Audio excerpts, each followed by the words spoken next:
Like the threshold-gated motif, the split component motif is used to modify the response of a genetic circuit. It deals with the scenario in which a model component is replaced with a heterodimer.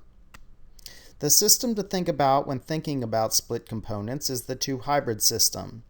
In this yeast circuit, a transcriptional activator is split into two proteins that interact through a protein-protein interaction to get activation. The DB subunit of the transcriptionally activating heterodimer binds the DNA, and the other subunit, AD, recruits the polymerase. DB is referred to as the bait and AD as the prey, so it is the bait that binds the DNA. The interaction between AD and DB is controlled by a pairing of fused proteins designated X and Y in the figure.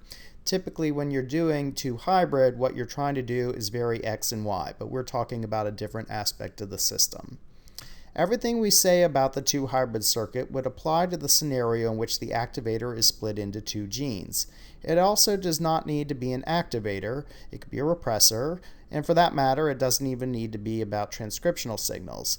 The split component motif, just as the threshold-gated motif, applies to any scenario in which you split a soluble component into two components that work in concert. Since BP is the activating species, we need to get an expression for the amount of protein in this complexation state. We write out the chemical reaction in the equilibrium expression that Ka equals BP over B times P. We can also get an expression for the total bait and total prey as the sum of the free species plus the complex. We can then substitute these in to get an expression that eliminates the free B and free P terms. We would then solve that equation for BP, which is messy, then substitute that into an expression based on total bait, total prey, and a binding constant for the promoter. If we also write differential equations describing the formation of bait and prey protein, the total bait and prey protein, we have the complete set to describe the system. That is the math we need to do if the binding constants aren't that tight, and it's going to get messy.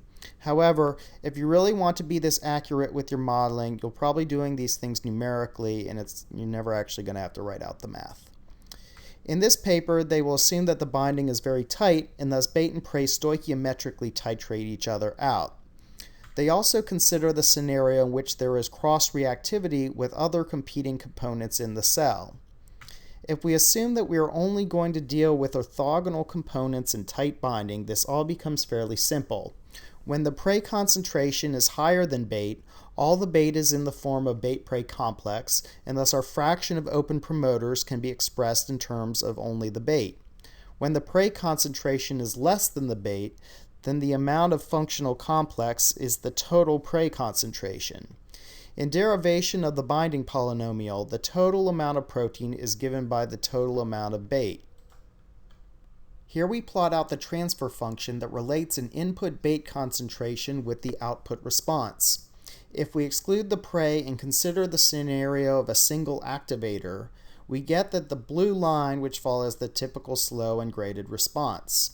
When we include the prey in the model, it follows the same curve as the activator system until bait and prey reach the same concentration.